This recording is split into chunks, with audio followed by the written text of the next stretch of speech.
İkinci Qarabağ müharibəsində qəhrəmancasına döyüşən Bəxtiyar Aslanova ithaf edirəm. Ölməz qəhrəman. Cüssəsi el güclü, qaməti uca, Vüqarın elə bil dağdan alıbdır. Elə bir oğul ki böyütdü ana, Lalədən rənginə al rəng qatıbdır.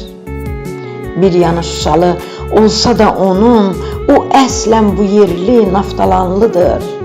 Nə bilək beləcə qurtarar sonun, onun gəlişi də xoşməramlıdır.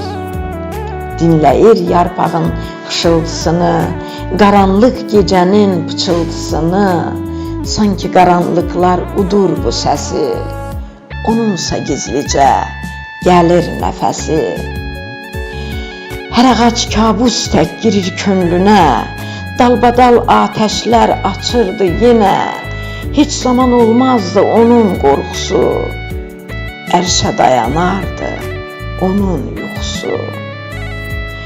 Şahin tək şığıdı düşmən üstünə, zərbələr indirdi onun köksünə, bir həsrətlə baxdı həminki günə, əsir soyuq külək, əsir ruzigar, ara bir zərbələr vurur Bəxtiyar.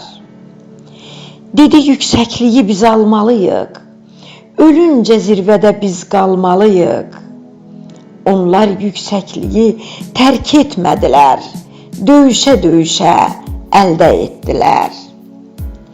İgidoğlu ilə fəxridir ana, hamı o məzara baş əyir gedir, sevinib torpağın azadlığına, Bəxtiyar zəfərə bizimlə gedir.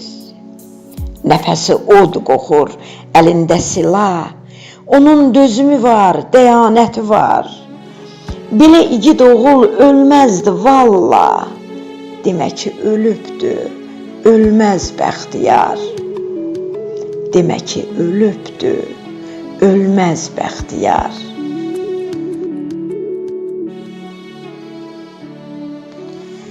Nahaqqa göz yumub haqq tapdayanlar, haqqın qarşısında cavab versinlər. Vicdanı, qeyrəti qaralayanlar, qeyrət qarşısında heç dinməsinlər.